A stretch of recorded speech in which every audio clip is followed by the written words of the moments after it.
Assalamualaikum warahmatullahi wabarakatuh. Perkenalkan, nama saya Nurkaida Anissa N dengan NIM 220305502058 dari Fakultas Ilmu Keolahragaan Prodi Gizi Universitas Negeri Makassar. Baik, pada kesempatan kali ini saya akan memaparkan tugas Ismu Mutakhir Gizi dengan judul yaitu pencegahan dan tata laksana gizi buruk pada balita di layanan rawat jalan. Baik, adapun definisi gizi buruk, yaitu gizi buruk merupakan salah satu penyebab tidak langsung kematian pada balita karena kurangnya asupan makanan dan konsumsi dan atau adanya penyakit penyerta.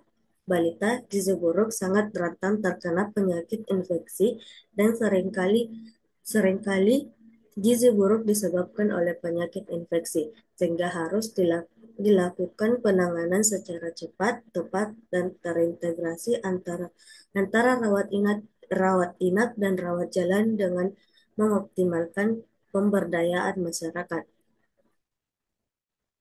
Eh, Selanjutnya yaitu ada empat fase pada perawatan dan pengobatan gizi buruk pada balita. Yang pertama itu ada fase stabilisasi, kedua fase transisi, ketiga fase rehabilitasi, dan keempat yaitu fase tindak lanjut. Baik, yang pertama yaitu fase stabilisasi. Fase stabilisasi merupakan awal perawatan yang umumnya berlangsung 1 sampai 2 hari, akan tetapi dapat berlangsung sampai 1 minggu sesuai kondisi klinis anak. Adapun pemantauan pada fase stabilisasi dilakukan dengan mencatat tanda-tanda vital atau denyut nadi, frekuensi pernafasan, suhu badan, tanda-tanda berbahaya, derajat edema, asupan formula, frekuensi frekuensi dekasi, konsistensi fases, volume urin, dan berat badan. Yang kedua yaitu fase transisi. Fase transisi adalah masalah peralihan dari fase stabilisasi ke fase rehabilitasi dengan tujuan memberikan kesempatan tubuh untuk beradaptasi terhadap pemberian energi dan protein yang semakin meningkat. Pada pemantauan fase transisi pada pemantauan pada fase transisi sama seperti pada fase stabilisasi. Yang ketiga, fase rehabilitasi. Fase ini adalah fase pemberian makanan untuk tumbuh kejar, pemberian energi sebesar 150 sampai 220 kilokalori per kilogram berat badan per hari dalam bentuk F100 atau RUTE terhadap ditambah ditambah makanan yang sesuai berat badan, umumnya berlangsung selama 2 sampai 4 minggu. Nah, adapun pemantauan pada fase rehabilitasi dilakukan dengan mencatat asupan formula dan kenaikan berat badan.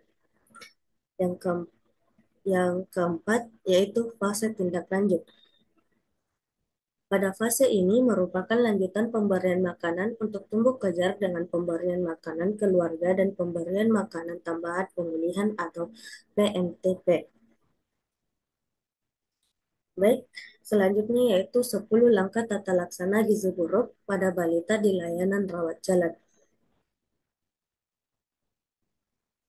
Eh, Namun, dalam penerapannya sesuai dengan fase dan langkah, tetapi beberapa langkah dapat dilakukan dalam waktu yang bersamaan, tergantung dari kondisi klinis yang ditemukan.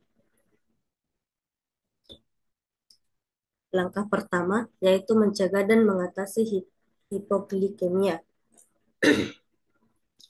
Semua balita gizi buruk berisiko mengalami hipoglikemia atau kadar gula darah kurang dari 3 milimol per liter atau kurang dari 54 miligram per desiliter. Langkah kedua yaitu mencegah dan mengatasi hipotermia.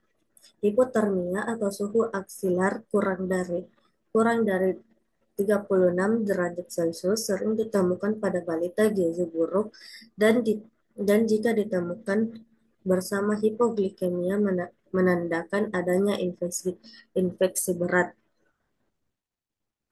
Adapun cara cara pencegahan dan mengatasi hipotermia dengan menghangatkan tubuh bayi dengan menutup seluruh tubuh, termasuk kepala dan pakaian dan selimut.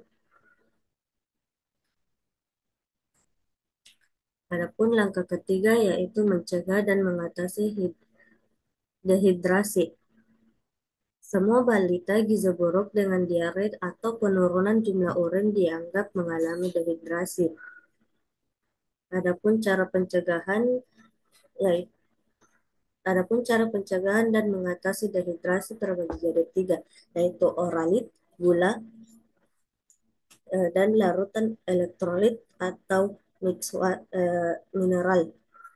Oralit,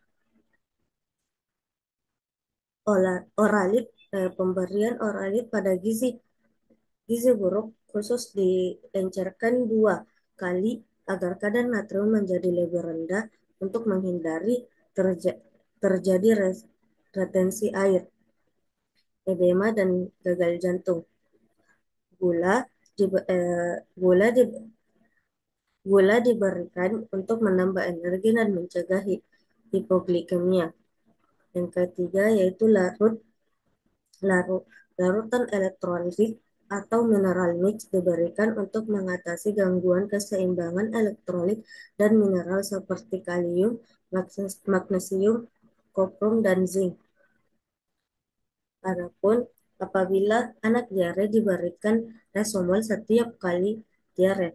Yang pertama untuk usia di bawah 2 tahun sebesar 50 sampai 100 ml setiap kali diare. Yang kedua yaitu untuk di atas 2 tahun sebanyak 100 sampai 200 ml setiap kali buang air besar.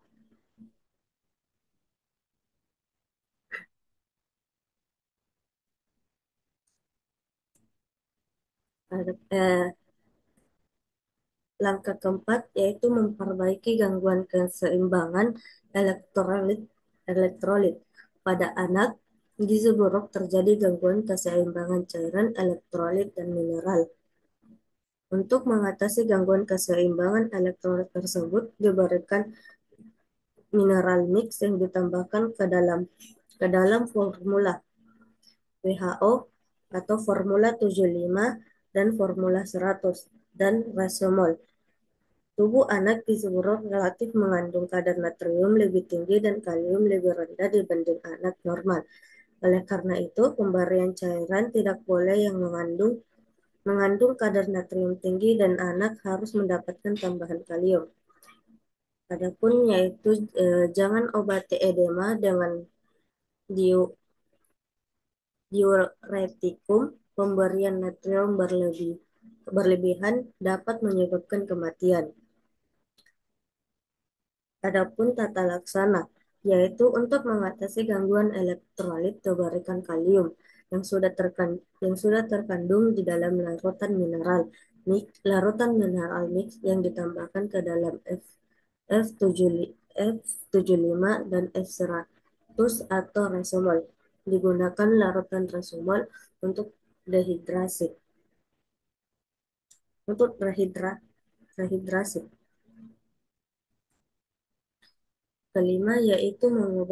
Langkah kelima yaitu mengobati infeksi. Balita gizi buruk seringkali menderita beberapa jenis infeksi namun sering tidak ditemukan tanda atau gejala infeksi bakteri seperti demam. Adapun tata laksana yaitu berikan kepada semua balita gizi buruk antibiotika dengan spektrum luas. Bila balita sebelumnya dirawat inap, maka pemberian antibiotika merupakan lanjutan dari pengobatan sebelumnya dirawat inap. Kedua yaitu imunisasi campak jika balita lebih dari 6 bulan dan belum pernah diimunisasi atau mendapatkan imunisasi campak sebelum usia 9 bulan. Imunisasi ditunda bila balita dalam keadaan syok. Adapun langkah keenam, yaitu memperbaiki kekurangan zat gizi mikro,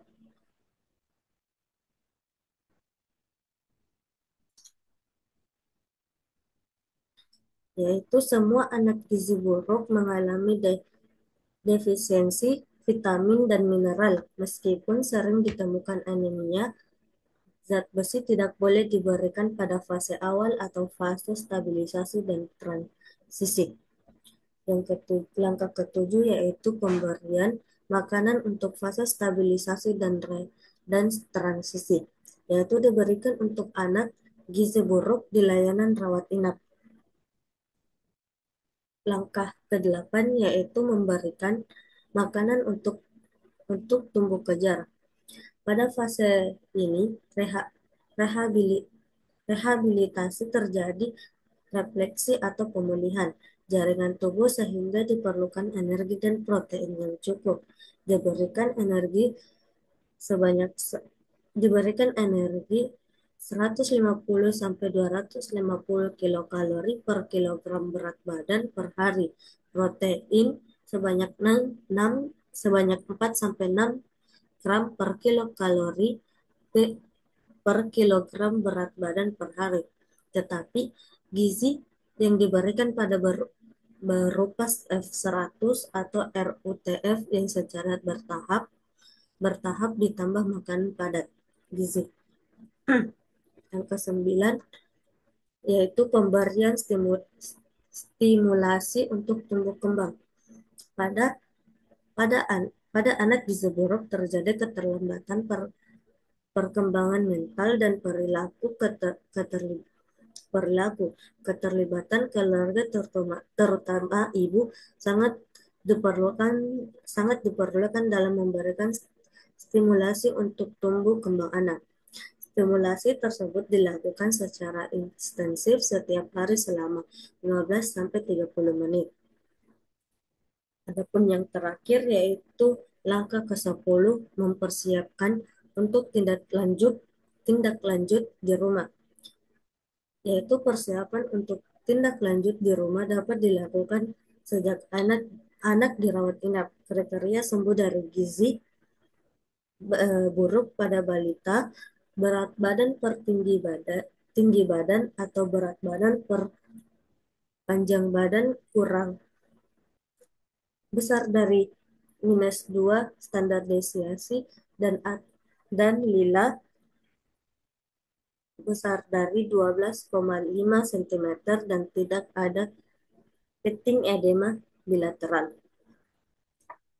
Baik, cukup sekian eh, sekian penyampaian materi saya. Kurang dan lebihnya mohon dimaafkan. Assalamualaikum warahmatullahi wabarakatuh.